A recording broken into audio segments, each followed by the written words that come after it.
Nyasaye nayoponyana.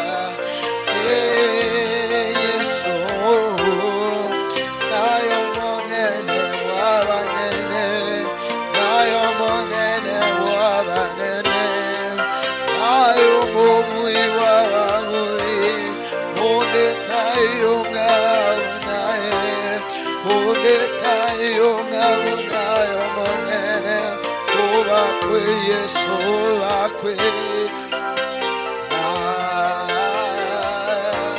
We worship you, Lord, we worship you.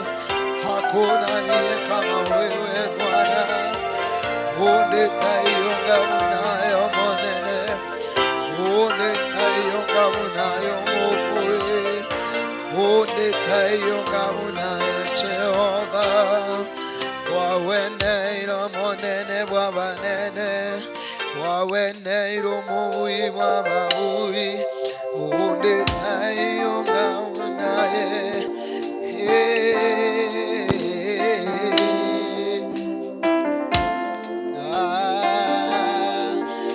Onde tayonga unaye, onde tayonga unaye Yesu.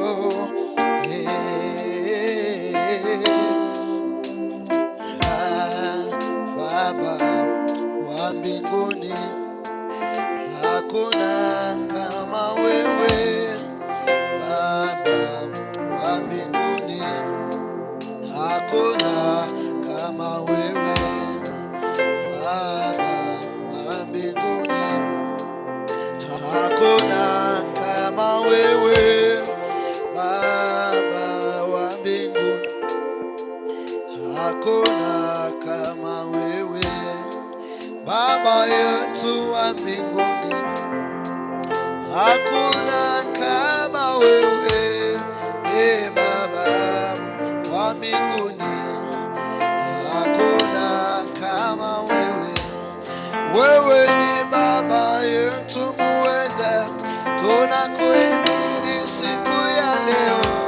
Wewe Baba wa mbinguni, hakuna kama wewe.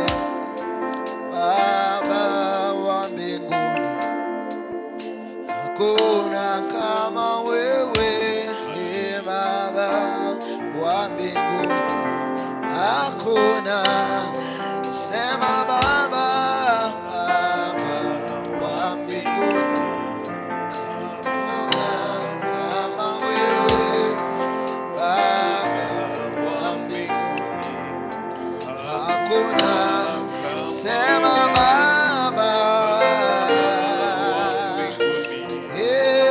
hakuna kama wewe. Baba wa mbinguni, hakuna. Oh, Baba wa mbinguni, hakuna kama wewe. Wewe Baba wa mbinguni, hakuna. Sema Baba, Yesu Yesu Baba, haleluya. Sema Baba, hakuna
hakuna kama wewe. Hakuna kama wewe. Hakuna kama wewe. Hakuna kama wewe Baba. Hakuna kama wewe. Hakuna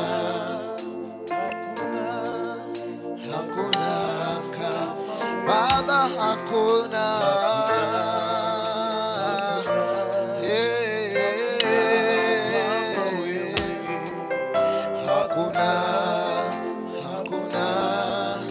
Hakuna Baba, hakuna. Yesu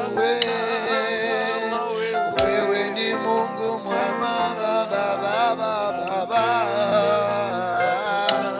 Tunakuabudu Yesu tunakiri leo kwamba hakuna kama wewe Yesu. Hakuna Baba, hakuna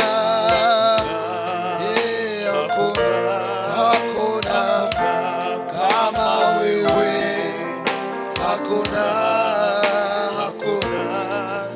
Hakuna kama wewe. Hebu mwinulie Bwana sauti yako asubuhi ya leo.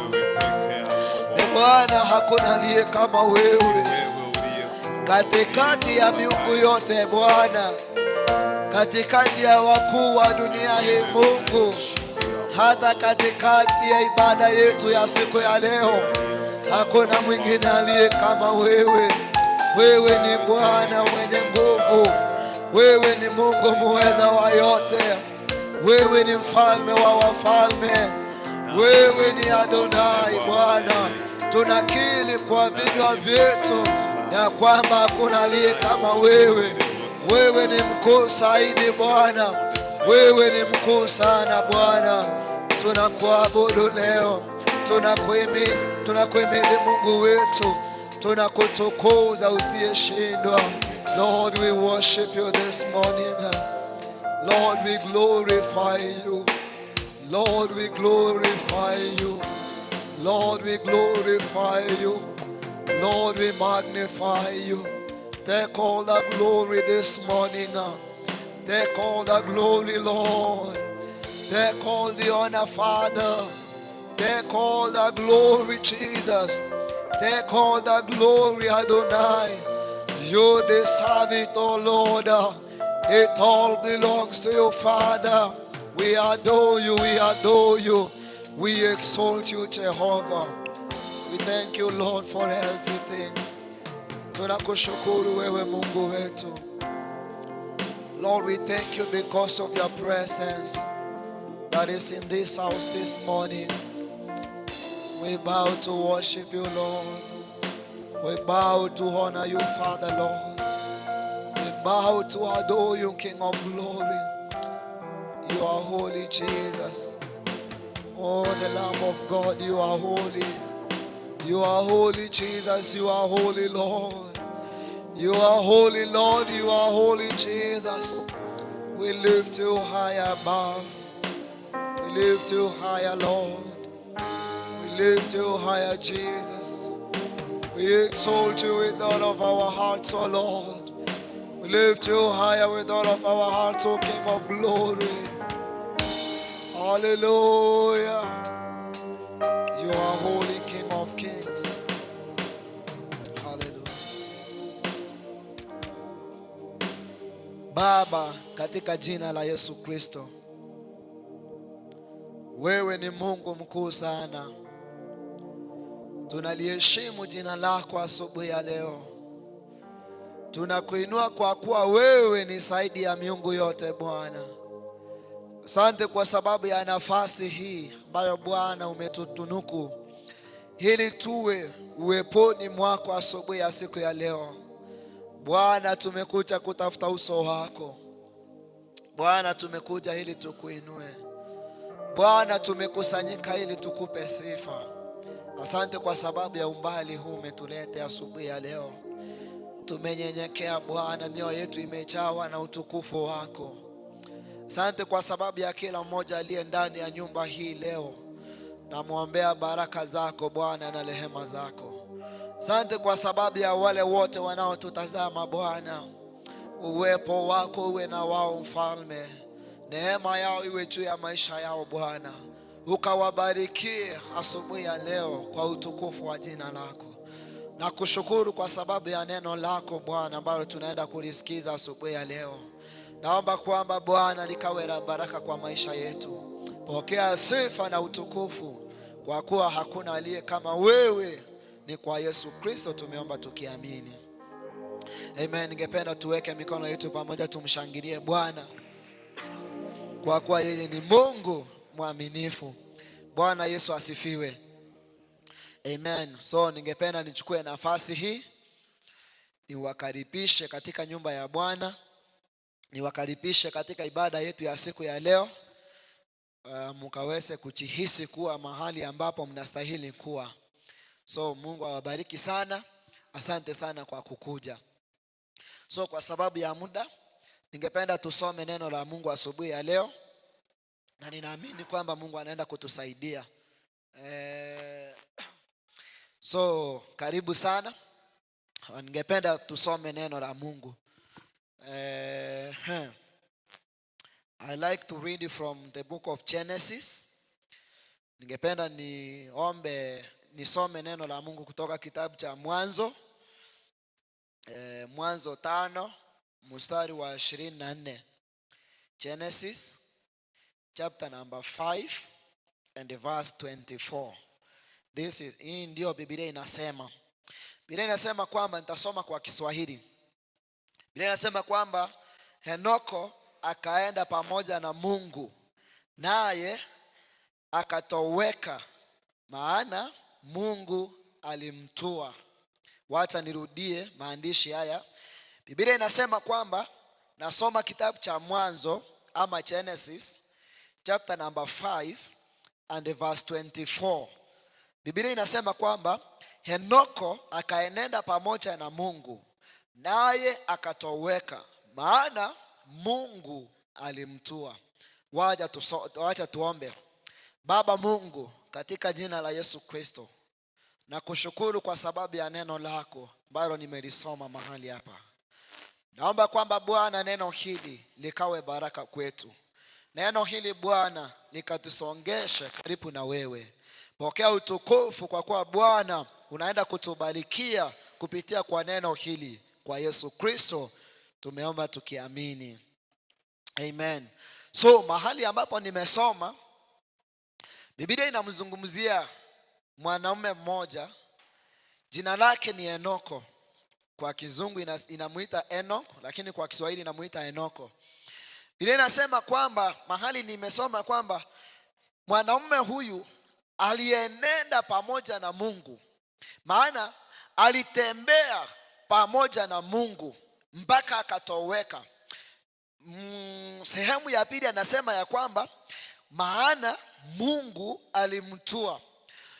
Asubuhi ya siku ya leo ningependa niongelee kidogo juu ya kutembea na Mungu. Bwana Yesu asifiwe. Pale katika fellowship zetu, our fellowship lesson yetu, tunaongelea kumjua Mungu. Lakini siku ya leo nataka nizungumzie kidogo kuhusu kutembea pamoja na Mungu. Biblia inasema kwamba Henoko aliishi katika nyakati ambapo Adamu na Hawa walikuwa wamefanya dhambi.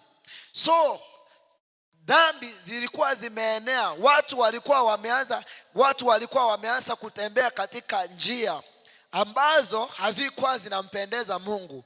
Kwa kuwa walichokifanya Adamu na Hawa kilisababisha dhambi.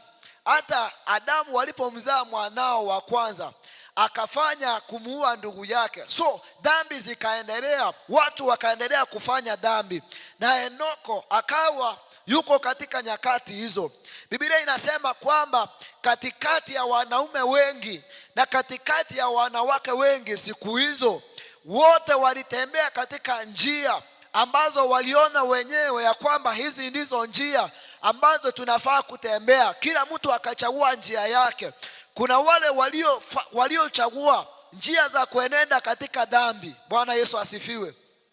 Kila mtu akachagua ile njia, anaona kwamba hii ndiyo njia inayonifaa mimi nifuate. Wengine wakachagua anasa, wengine wakachagua dhambi mbalimbali. Kila mtu vile alikuwa anafikiria ama anajihisi kufanya.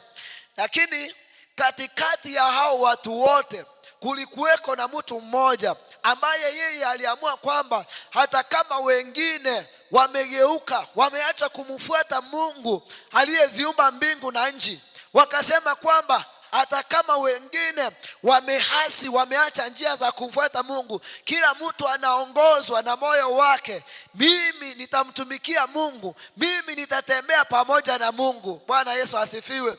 Ndio maana Biblia inatupea huyu mwanaume mmoja katikati ya wengi, amechaguliwa, akazungumziwa katika maandishi haya ambayo nimeyasoma, ya kwamba yeye wakati wengine walifuata mambo ya wengine walipofuata mioyo yao, wengine wakafuata dhambi, yeye alichagua kutembea pamoja na Mungu. Bwana Yesu asifiwe. So asubuhi ya leo pia nami ningependa tujifunze jinsi ya kutembea pamoja na Mungu.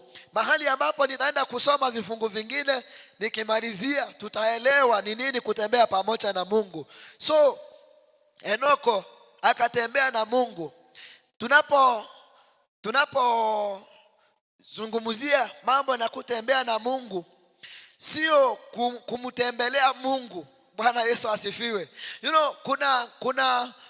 Kuna wakati, yani kuna mambo tunaweza sema katika maisha haya kwamba mimi tunatembea na mtu fulani, lakini sio mimi namtembelea mtu fulani. Wakati mwingine watu wengi tunamtembelea Mungu, lakini hatuwezi tukatembea na yeye. Ninamaanisha nini? Watu tunaweza kuwa tunasema kwamba tunamjua Mungu na kwa sababu sisi tumeokoka, tunaweza kuja hata kanisani, tutembee tu, tufike hapa, tuabudu kama kawaida. Bwana Yesu asifiwe. Tuimbe, tucheze, turuke, tutoe na sadaka. Alafu tukitoka nje ya malango haya ya kanisa, tunaenda tu, tunaingia bado kwa njia zetu. Bwana Yesu asifiwe. Yani hiyo ni kama kumtembelea Mungu. Tunaweza kuja tujihusishe kidogo na mambo ya Mungu, lakini tunapotoka mahali hapa, tukikanyaga nje ya kanisa hili, tunaenda tunajiingiza katika mambo yetu. Tuko na mambo yetu ya kisiri ambayo tunayafanya, hayako katika mipangilio ya Mungu.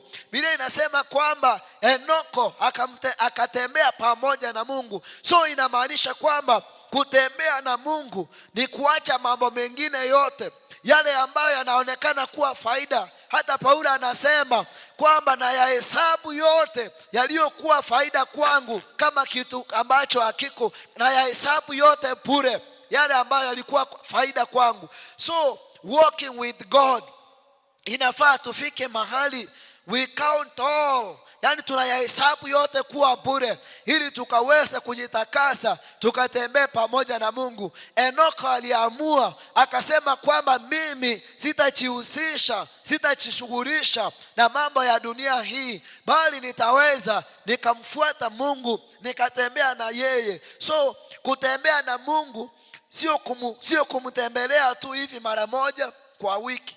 Unakuja hapa tu hivi, hata maombi yako ni ya dakika moja, unaomba hivi, ukifika kanisani tu unafunga macho hivi, dakika moja umemaliza, umeketi, sasa unangoje tukuombea maombi ya mwisho. Kutembea na Mungu ni katika, yani inafaa iwe tabia yetu ya kila siku, yani ya kila siku, iwe mwenendo wetu wa kila siku, katika njia zetu, katika mawazo yetu, katika kila jambo ambalo tunalifanya. Kutembea na Mungu sio siku moja, kutembea na Mungu sio wakati fulani, kutembea na Mungu si wakati tuko kanisani tu, ni wakati wote katika maisha yetu. So Enoko akatembea pamoja na Mungu siku zote za maisha yake, hakufanya dhambi mbele za Mungu. So ndio maana tunasema ya kwamba hata kama aliishi katika kizazi ambacho hakikuwa kinamjua Mungu, yeye aliamua akatenda mema, yani akatembea katika njia za Bwana. Biblia inasema ya kwamba kutembea na Mungu ni is a daily devotional, ni kuchikaza kila siku, yani ni kutembea na yeye kila hatua, unamwacha awe kiongozi wa njia zako. So walking with God wakati mwingine haipimwi. Bwana asifiwe. Umuntu nabawa tebanga ku Nyamataro mpaka Nyakoe ejine birabe, it might be 1 kilometer. Yani kutembea na Mungu, it's not measured in kilometers or meters, ni kutembea hatua kwa hatua, yani ako moyoni mwako. Walking with God haikui measured with yani distance. Umetembea hivi, unaweza beba Biblia yako useme nimetembea na Biblia yangu kutoka hapa mpaka nimefika Kisumu. Haihesabiwi hivyo. Yani ule moyo wa kutembea na Mungu hatua kwa hatua, kukaa karibu na Mungu hatua kwa hatua, hiyo ndio inaitwa kutembea pamoja na Mungu. Biblia inasema katika kitabu cha Amos mstari wa 3, yani Amos chapter number 3 verse 3, Biblia inasema kwamba anauliza, je, watu wawili wanaweza kutembea pamoja wasipokuwa wamepatana? Anauliza tu swali ya kwamba je, inawezekana watu wawili watembee pamoja kama hawachafanya nini? Hawachapatana. Watu wawili wanaweza wakatembea pamoja kama hawachakubaliana. Watu wawili wanaweza wakatembea pamoja kama mawazo yao hayachaunganika. Watu wawili wanaweza wakaenda mahali peke yao kama mioyo yao haichaunganika. Jibu ni watu wawili hawawezi wakatembea pamoja kama hawachakubaliana. So Amos anataka kutuambia ya kwamba ili watu wawili watembee pamoja, lazima kuwe na mapatano, lazima wakuwe they have agreed. So pia nasi kama tutasema kwamba tutatembea na Mungu, ni lazima tukubaliane na yeye. Bwana asifiwe. Bwana asifiwe. Nitumie mfano wa watu wawili ambao wameoana, wako kwa ndoa, mke na mume. Hawakuanza maisha hivyo. There must be something happened. Walikutana maybe kwa barabara, mmoja akapendezwa na mwingine, akamuapproach, akamwambia umenifurahisha, si tunaweza enda tukaishi pamoja? Wakakubaliana. Bwana asifiwe. Bila kurasimishana, mtu akasema nitaacha wazazi wangu niungane na huyu, tumepatana na yeye hapa, tuende tukaishi pamoja. So kuishi pamoja ni mapatano. Mtu hawezi akatembea na Mungu kama hawachapatana, kama hawachakubaliana. So lazima tukubaliane na Mungu. Kukubaliana na Mungu ni namaanisha hivi: tukubaliane na Mungu katika mawazo yetu. Bwana asifiwe. Mawazo yetu yaendane na mawazo ya Mungu.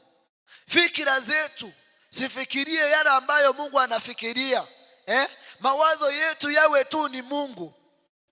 Yani yale ambayo Mungu anawaza iwe ndio tunawaza. So tumtegemee Mungu na mawazo yetu. Tumtegemee Mungu, yani sisi pamoja na Mungu, hatua zetu ziunganike pamoja na hatua za Mungu. Bwana asifiwe. Hatua zetu ziambatane na hatua zake. Kama tunataka kutembea na Mungu, mawazo yetu lazima yawe kama yake. Hatua zetu lazima ziwe kama za Mungu. Alafu kitu kingine, our desires, yani matamanio yetu pia yawe kama ya Mungu. Bwana asifiwe. Bwana matamanio yake siku zote ni ya kwamba anataka sisi tuwe karibu na yeye. matamanio yake ni anatamani kwamba sisi tutembee katika njia zake. So na sisi inatupasa kama tunataka kutembea pamoja na Mungu, mawazo yetu yawe tu hayo. Kila siku tukiamka tunaambia Mungu, ombi letu asubuhi ya leo ni kwamba tutembee katika njia zetu. Bwana, matamanio ya mioyo yetu ni kwamba nasi ukatembee pamoja nasi. Matamanio yetu Mungu ni ya kwamba hata watu waone kwamba tunatembea na wewe. Biblia inasema kwamba Henoko akaacha yote, mawazo yake yakakuwa mawazo ya Mungu, njia zake zikaongozwa pamoja na Mungu. So inamaanisha kwamba kama vile Henoko alikubaliana na Mungu, Mungu akawa ndiye anaongoza hatua zake, inawezekana kwetu pia. Bwana asifiwe. We belong to God. Sisi ni wana wa Mungu. Vile alivyomsaidia Henoko akatembea pamoja na yeye, pia nasi tutakapofika mahali tuseme ya kwamba hata kama tunaishi katika ulimwengu uliojaa mambo mengi, tunaweza tukayaacha mambo hayo na tuweke mawazo yetu katika Mungu, tuweke njia zetu katika Mungu. Even our desires, we desire to walk with God. Mungu hawezi akatuacha, Mungu anaweza akatufanyia jambo. So kutembea pamoja na Mungu sio kitu ya I said it, sio kitu ya kutengeneza siku moja. Bwana Yesu asifiwe. Amen. Mambo mengine si ya kutengenezwa siku moja. Eti ulipookoka tu hivi ukaombewa, eti hivyo sasa wewe unatembea pamoja na Mungu. Kutembea na Mungu ni kila siku. Sio maisha ya siku moja, sio maisha ya mwezi mmoja, sio maisha ya kuhesabu eti ni miaka mingapi. Unatembea to the last moment of your life. Biblia inasema kwamba huyu jamaa akatembea pamoja na Mungu mpaka Mungu mwenyewe akamchukua. Yani alichukuliwa tu na Mungu bila kuona kifo. Na Mungu, meaning kwamba Mungu alikuwa na yeye hivi pamoja. Kitu kingine tunasoma, nataka tusome ni kwamba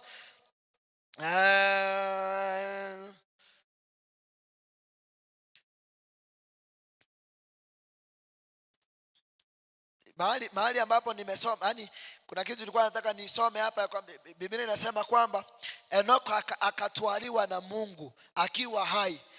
Hiyo inamaanisha kwamba Henoko katika maisha yake yeye hakuona kifo, ila Mungu alimchukua akiwa hai. Kwa sababu gani? Yeye maisha yake aliyakabidhi katika mikono ya Mungu when he was alive, na wakati alikuwa anaishi. Alikataa dhambi wakati alikuwa anaishi, alikataa mambo mengi wakati alikuwa anaishi. So alitembea na Mungu mpaka hakuona kifo na macho yake. Alitembea karibu na Mungu, that closeness with God. So kutembea na Mungu inaanzia hapa duniani. Hapa tu duniani tumepewa nafasi ya kutembea na Mungu kila wakati tu tukiamka hivi. Hiyo ni nafasi nyingine tumepewa na Mungu ya kutembea pamoja na yeye kila wakati tukiamka tu hivi. Kwenyolire uri moyo kweyana eneli bagalinde kwanyolire lyokuligyo obosibu Nyasaye, eneli bagalinde kwanyolire lyokwerigeri Nyasaye omonyene buneno kwakolete akaligi Nyasaye oyo monyene. Biblia egotebanga na Nyasaye akamuira ere kale moyo. So kitu Biblia inasema katika kitabu cha Waibrania 11, in the book of Hebrews chapter number 11 verse number 5, the Bible, Biblia inasema kwamba, nitasoma kwa Kiswahili. Biblia inasema kwamba kwa imani Henoko aliaminishwa asije akaona mauti, wala hakuonekana kwa sababu ya Mungu. Sorry, let me repeat. Kwa imani Henoko aliaminishwa asije akaona mauti, wala hakuonekana kwa sababu Mungu alimwaminisha. Maana kabla ya kuhamishwa alikuwa ameshuhudiwa kwamba amependeza Mungu. Bwana asifiwe. mahali ambapo tumesoma kwamba Enoko aliaminishwa, yani kila kitu alichokuwa akikisoma kumuhusu Mungu kilimfanya akamwamini Mungu zaidi. So aliamini njia zote za Mungu. Yani Mungu alimuaminisha, maybe kwa yale mambo ambayo Mungu aliyokuwa anayafanyia watu wengine. Enoko alitembea akiona vile Mungu, maybe alihesabu yale mambo Mungu alikuwa ameyafanya katika maisha yake. Maybe aliona kwa watu wengine yale ambayo Mungu amewafanyia, akaamini. Biblia inasema kwamba akaaminishwa. Kwa sababu hiyo mahali ambapo nimesoma mwisho amesema kwamba maana kabla ya kuhamishwa alikuwa ameshuhudiwa kwamba amempendeza Mungu. So nonyenekera atarairwa konyororwereirwa borori. Bwana asifiwe. Alikuwa ameshuhudiwa kwamba huyu mtu hakika, hata kama mnamuona hivi, huyu anatembea pamoja na Mungu, huyu ni mtu wa Mungu kabisa. Pia niulize swali asubuhi ya leo, abantu barenga baranyare gutenena bakorwera borori batebe ngoyera maene na isa gutimuka boniga uyu nuyo Nyasaye. Bwana Yesu asifiwe. Muntu narandura kurwera borori atebe ngoyo noyo Nyasaye asegwetera so kwigena no bwato kwigena kora confusion muntu atebenga oyere noyo Nyasaye no nekero gwetaiga abantu bakwana batebanga akimusibati oyere. Huyu ni wa Mungu, amemwamini Mungu. Hata unapita mahali watu wanasema huyu mzee vile mnamuona hivi, huyu mwache, huyu ni mtu wa Mungu kabisa, damu yake ni damu ya Mungu, anatembea katika njia za Mungu. Huyu na Mungu ni kitu kimoja. Akashuhudiwa kabla ya kutwaliwa na Mungu, yani kabla Mungu amchukue Enoko, alishuhudiwa kwamba huyu anatembea pamoja na Mungu, huyu amempendeza Mungu. Abantu batebenga kwa Mungu kiri Nyasaye. What people speaks about you, ngia abantu wao kwana igoro yao. Hata kama umeokoka, watu wanasema nini juu ya maisha yako? Watu wakikuona hivi wanaona shaitani. Wanasema haki onye ngakino yondeka akili olibako ndeka nzali oni intachi. Testimonies. Tunaposoma kitabu cha Ayubu, unaposoma kitabu cha Ayubu moja, usome moja, Biblia inasema kwamba katika nchi ya Uzia alikuwa mtu mmoja jina lake Ayubu, na huyo mtu alimuogopa Mungu na alitembea katika njia zake Mungu. So unapoendelea kusoma, kuna mahali Mungu amepatana na shaitani. Shaitani anatembea, Mungu anamuuliza, je, ni mtumishi wangu Ayubu umemwona? So in their conversation, katika maongezi yao, Mungu anamwambia shaitani ya kwamba Ayubu huyu namshuhudia, huyu ni mtu wangu, huyu ananiogopa, huyu ananiheshimu. Bwana asifiwe. So God had to testify for Job. Yani Mungu mwenyewe akasimama akasema ni heri nimwambie shetani kwamba mipango zako na njama zako kwa mtumishi wangu Ayubu hazitawezekana kwa kuwa huyu ananiogopa. Na shetani akasimama akamwambia ni kwa sababu umembariki na hizi vitu ambazo akonazo, hii mali ambayo umempa ndio inafanya anakuogopa. Biblia inasema kwamba Mungu akamwambia hapana, huyu ananicha kwa moyo wake, sio kwa sababu ya hizi vitu unaona.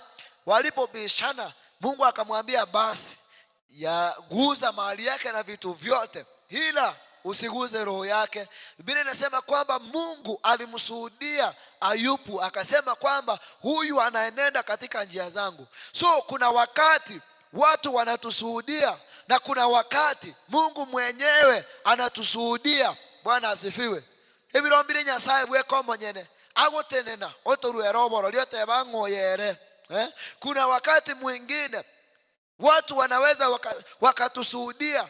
Kuna wakati mwingine watu wanaweza wakatupigania katika maisha haya, na kuna wakati mwingine Mungu mwenyewe anasimama na anatupigania. So ombi langu asubuhi ya leo ni ya kwamba tunavyoishi hivi, maisha yetu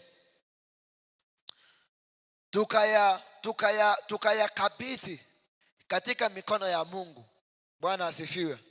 Tunaposoma historia ya wanawake wawili ambao ni Martha na dada yake, Biblia inasema kwamba Yesu alikuwa rafiki yao pamoja na ndugu yao Lazaro. Yesu alikuwa rafiki yao na kila wakati Yesu alikuwa anawatembelea. So siku moja Yesu alikuja kwao. So alipokuja kwao kama mgeni, Martha yeye alipoona Yesu amefika, ni kawaida akaenda jikoni. Akasema wacha niende jikoni mimi nijishughulishe ni angalau nipike kitu. So Biblia inasema kwamba dada yake Mary yeye alikuja akaketi katika miguu ya Yesu. So alipokuwa ameketi mahali pale, dada yake Martha alikuja akamwambia Yesu, Yesu, mbona unaruhusu huyu msichana anakaa mahali hapa na mimi kazi na ni msichana nkona rali tabiembe tigaete kuchiga chikoni ankole siegasi. Yesu akamjibu akamwambia kwamba huyu amechagua kitu kizuri, kukaa katika ama kukaa chini ya miguu yangu. Nilikuwa nataka niseme nini? Yaani tuchague kukaa katika miguuni pa Yesu. Tuchague kutembea katika mienendo ya Yesu. Tujue ni ipi ambayo ni mipango ya Mungu, tutembee katika hiyo mipango. So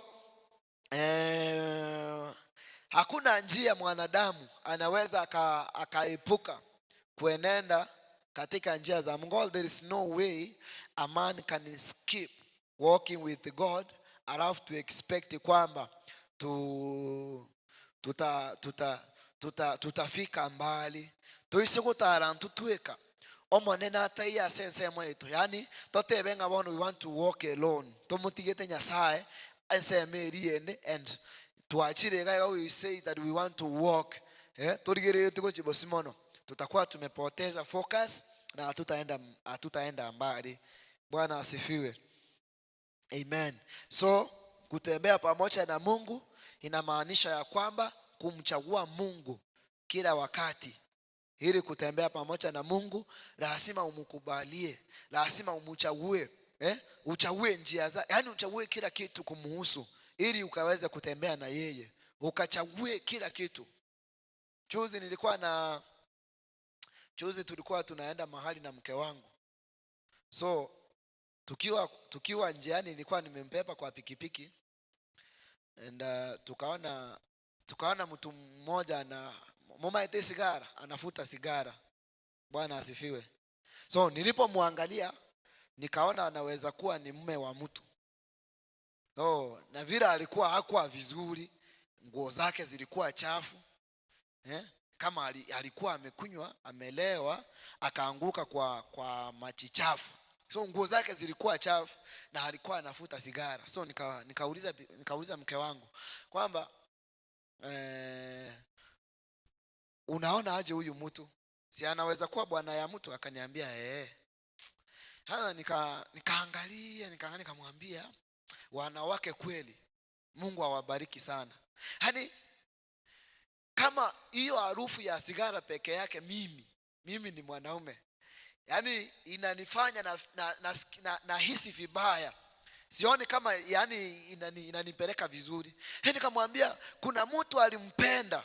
Bwana asifiwe. Kuna mtu alipenda hii sigara, yani alimpenda tu chizi alivyo, akamwanja muna kunywa sigara iko, akamwanja muna akucha iko nyomba mu ameta na ndora hara iko, yani akamwanja iko tumuna kolete bunale na ndira bako brown na bako tayanga ncheri yetali anenya lebe na umoga kone nyalebe wanaishi na maisha yanafanya nini, inaendelea. Bwana asifiwe. Wanyolila abana hata hao watoto wanaitwa kwa jina la nani? La baba yao. Bwana asifiwe. Kwa sababu ya uamuzi wa mama yao. What do I want to say? Ogotara no monene Nyasaye no komochora asubugi mabwaito bwakera lituko. So katika maisha yetu ya kila siku tumchague Mungu, tukatembee na yeye ili akaweze kutusaidia. So kwa sababu ya wakati Ningependa niachie hapo, ila nikisema kwamba tukubaliane pamoja na Mungu, tukubaliane pamoja na njia za Mungu, hatutafika mahali, hatutafanya chochote. Tunaweza jiona tumekuwa wakubwa, lakini hatutafanya chochote kifaulu bila kutembea pamoja na Mungu. Biblia inasema kwamba Henoko, kabla Mungu amtwae amchukue mbinguni, alisuhudiwa kwamba huyu amempendeza Mungu. Tutara kuturwenzeye. Bwana asifiwe. Tutara kuturwenzeye kwa rangu nabo turakonya omweri turakoraki turahirana. Tutagutara linda asinjira chomo nene tomogokie, ili watu wakija kwa mazishi yetu hiyo siku wasije wakatoa ushuhuda wa uongo. Bwana asifiwe. Ntogera abantu bande bakore ebibe egekogera baraturwera oborori bw'oborimo. Kino omuntu narora chamatangao arua oborori atebe ng'omuntu oyo nomuyo orenge kwa, na Biblia inasema kwamba tusishuhudie uongo. Onyone kwa lengo omuntu omobe, lakini asenge njo tuachira amatanga muna chikolera tutanyara ko bisanga nomobe kware totebe ng'omuntu oyo nomuyo orenge no ane kwenderio gosoma egitabu kerike biro tulika mangana mayoko gotogikuru maega tokorwera oborori bwaki bw'oborimo bogere tochego chabiti weibo kama tukayekera gocha. So Mungu atusaidie tukaweze kutembea na yeye kama vile Enoko alitembea na yeye, na Mungu akamtua akamchukua mbinguni baada ya kumshuhudia kwamba amempendeza yeye. Tutaletwa mogokio monene elinde ekera kwile ni buruti bwae na intutonyore libaga. So ningependa tusimame juu kwa dakika moja mbili tukaweze kuomba ili tumalize ibada yetu ya siku ya leo. Amen. So kabla niombe, ningependa tu kwa dakika moja buna tulema igatwensi tuna abana ba Nyasaye aiweka noma etechinchera chiao. Uchifikirie tu kwa dakika moja, fikiria tu njia zako, uone kama kuna mahali munaambatana asina hare chinchera chao chikobwata na necha Nyasaye gentongere kendo gukora keguchiana nebintu bya Nyasaye biri Nyasaye tagetotokore onye kende keroto gukora getali kuchianamo na Nyasaye egekogera eno kwata alite na Nyasaye asebirengera libyaye chinchi. Yani hatua kwa hatua alikuwa anatembea na Mungu, na into tosame Nyasaye ngatokonye ili tukaweze kutembea pamoja na yeye hatua kwa hatua. So kama kuna njia ambayo unatembea na haimpendezi Mungu, kama kuna mambo ambayo tunayafanya ambayo yanaweza yakakatiza sisi kutembea pamoja na Mungu, kwa dakika moja tu unaweza ukayazungumza hata kimoyo moyo, mwambie Mungu kuna njia ambazo natembea ambazo haziambatani na njia zako. Kuna mambo ninayoyafanya ambayo Bwana sio matamanio yako. Kuna fikra ambazo Bwana nafikiria ambazo haziambatani na fikra zako. Mungu tuwaomba asubuhi ya siku ya leo ya kwamba ukaweze kutuhurumia, ya kwamba Bwana ukaweze kutusongesha karibu na wewe. Neno lako linasema katika kitabu cha Zaburi, Daudi anasema kwamba ombi langu ni kwamba nikatembee na wewe siku zote. Neno lako Bwana likawe taa ya miguu yangu. Anaomba kwamba neno lako likaweze kumumulikia nasi asubuhi ya leo. Bwana tunaomba ukatusaidie neno lako liwe taa ya miguu yetu, tukatembee pamoja na wewe kama vile Enoko Bwana alivyotembea pamoja na wewe, kisha Bwana ukamtua kwenda mbinguni na hakuona mauti. Asubuhi ya leo nimeombea wazee na wamama na vijana ambao wako hapa, hata wale ambao Bwana wanaotutazama, kwamba Bwana ukatusaidie njia zetu zikawe Bwana njia zako, mawazo yetu Bwana yawe kama yako, na matendo yetu Bwana yawe kama matendo yako. Ukatusaidie katika safari hii, ili Bwana hata tukilala tulale kama tumekungoja. Asubuhi ya leo Jehova, nimeomba kwamba neema yako itutoshe, jina lako liabudiwe, kwa kuwa hakuna aliye kama wewe. Baba, katika jina la Yesu Kristo, wewe ni Mungu mwema, tena Mungu mwaminifu. Na kushukuru kwa kuwa hakuna aliye kama wewe. Bwana, ombi letu asubuhi ya leo ni kwamba ukatembee nasi vile Bwana ulivyotembea na Enoko mtumishi wako. kisha Bwana ukamshuhudia kwamba yeye amekuamini, kwamba yeye amekupendeza, kisha Bwana ukamtua. Hilo ndio tamanio la mioyo yetu asubuhi ya leo, kwamba Bwana ukaweza kutuongoza katika njia zako. Bwana ukaweza kutuinua ili tukaweza kukutazamia wewe tu. Tubariki siku ya leo Bwana, tunapotafakari maneno haya, hata tukitoka hapa kutembea na wewe Bwana, ni kila siku ukatusaidie ili tukaweze kutembea na wewe kila wakati, ili Bwana iwe sawa na sisi. Tubariki sisi wote, kwa Yesu Kristo tumeomba tukiamini, amen. Wacha Mungu atubariki sisi wote tunapotoa sadaka zetu ili tuende kwa Sunday school. Mungu awabariki sana.